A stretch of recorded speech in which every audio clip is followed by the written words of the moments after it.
प्यारे बच्चों, आज की क्लास में हम जानेंगे व्याकरण के विषय में तथा व्याकरण के अंगों के विषय में। तो आइए बच्चों, शुरू करते हैं आज की क्लास। लेकिन उसके पहले आप लोग पेन और कॉपी लेकर जरूर बैठिएगा, जिससे आप लोग बताए हुए पॉइंट्स को नोट कर सकें। तो आइए बच्चों, शुरू करते हैं। व्याकरण किसी भी भाषा के शुद्ध प्रयोग के लिए कुछ नियमों का पालन करना होता है।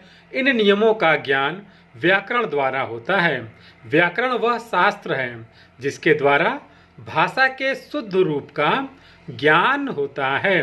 व्याकरण वह विधा है जिससे किसी भाषा का शुद्ध बोलना, शुद्ध लिखना तथा ठीक ठाक समझना आ जाए। व्याकरण के अंग बच्चों, व्याकरण के अंतर्गत 3 विभागों का अध्ययन किया जाता है, जो इस प्रकार से हैं। नंबर 1 वर्ण विचार, नंबर 2 शब्द विचार, नंबर 3 वाक्य विचार। पहले हम लोग जानेंगे वर्ण विचार। वर्ण भाषा की सबसे छोटी इकाई वर्ण कहलाती है। वर्ण या अक्षर वह छोटी से छोटी ध्वनि इकाई जिसके टुकड़े नहीं किए जा सकते हैं, उसे वर्ण कहते हैं। वर्ण विच्छेद शब्दों के वर्णों को अलग अलग करना वर्ण विच्छेद कहलाता है। जैसे मान लीजिए अतिथि। अब अतिथि को अ धन त धन ई धन थ धन ई के रूप में विच्छेद करेंगे तो इस होगा अतिथि। वर्णमाला वर्णों के व्यवस्थित समूह को वर्णमाला कहते हैं। वर्णमाला 2 प्रकार के होते हैं, स्वर और व्यंजन। स्वर जिन ध्वनियों का उच्चारण करते समय हवा बिना किसी रुकावट के मुख से निकलती है, उन्हें स्वर कहते हैं। हिंदी में कुल 11 स्वर होते हैं। स्वर के 3 भेद किए जा सकते हैं: ह्रस्व स्वर, दीर्घ स्वर और प्लुत स्वर। ह्रस्व स्वर जिन स्वरों का उच्चारण में सबसे कम समय लगता है वे ह्रस्व स्वर कहलाते हैं। ये 4 प्रकार के हैं: अ, ई, उ और री। दीर्घ स्वर जिन स्वरों के उच्चारण में ह्रस्व स्वर से दुगुना समय लगता है वे दीर्घ स्वर कहलाते हैं। ये 7 प्रकार के हैं: आ, ई, उ, ए, ऐ, ओ, औ। प्लुत स्वर जिन स्वरों का उच्चारण ह्रस्व स्वरों के उच्चारण से तिगुने समय में होता है उन्हें प्लुत स्वर कहते हैं। बच्चों, अब हम जानते हैं व्यंजन के विषय में। व्यंजन जिन वर्णों का उच्चारण स्वरों की सहायता से होता है वे व्यंजन कहलाते हैं। व्यंजन के 5 भेद होते हैं: स्पर्श व्यंजन, अंतस्थ व्यंजन, ऊष्म व्यंजन, संयुक्त व्यंजन, अतिरिक्त व्यंजन और इसके अलावा अयोग वाह।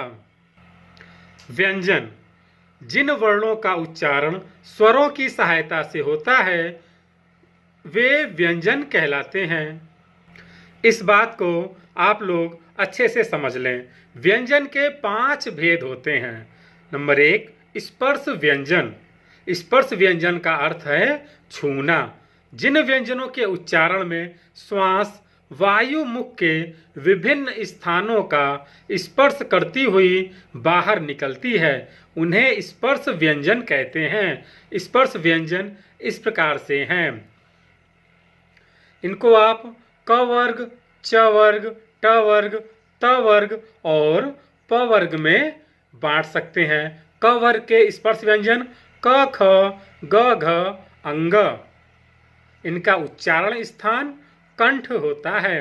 च वर्ग च, छ, ज, झ, इया। इनका उच्चारण स्थान तालु होता है। ट वर्ग ट, ठ, ड, ढ, अण। इनका उच्चारण स्थान मूर्धा होता है। त वर्ग त, थ, द, ध, न। इनका उच्चारण स्थान दंत होता है। प वर्ग प, फ, ब, भ और म। इनका उच्चारण स्थान ओष्ठ होता है। नंबर 2 अंतस्थ व्यंजन। जिन व्यंजनों के उच्चारण के समय श्वास का अवरोध बहुत कम होता है और श्वास वायु मुख के किसी भाग को पूरी तरह स्पर्श नहीं करती, उन्हें अंतस्थ व्यंजन कहते हैं। ये 4 प्रकार के होते हैं, य, र, ल और व। ऊष्म व्यंजन, जिन व्यंजनों का उच्चारण करते समय हवा मुख में टकराकर ऊष्म यानी गर्मी पैदा करती है, उन्हें ऊष्म व्यंजन कहते हैं। ऊष्म व्यंजन भी 4 प्रकार के होते हैं, श, श, स और ह।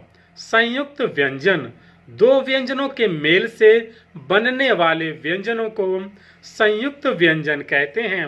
ये 4 प्रकार के होते हैं। अतिरिक्त व्यंजन, वर्णमाला में 2 वर्णों को पूर्ण रूप से मान्यता मिल गई है। ये वर्ण हैं अंग और ढ। ये अतिरिक्त व्यंजन हैं अयोगवाह। अनुस्वार, चंद्रबिंदु, विसर्ग ये ना तो स्वर हैं और ना ही व्यंजन हैं, इसलिए इन्हें अयोगवाह कहते हैं। अयोगवाह का अर्थ जान लीजिए आप लोग। अ के योग से अर्थ वहन करने वाला वर्ण अंग और अह अयोगवाह है। अंग यानी अनुस्वार और अह विसर्ग स्वर नहीं है, परंतु स्वर्ण वर्णों के समान इनकी भी मात्राएं लग। तो बच्चों, उम्मीद है आपको आज का टॉपिक पसंद आया होगा। आप इस टॉपिक को कॉपी पर लिखें, दोहराएं और वीडियो को कई बार देखकर अच्छी प्रकार से समझने का प्रयास करें।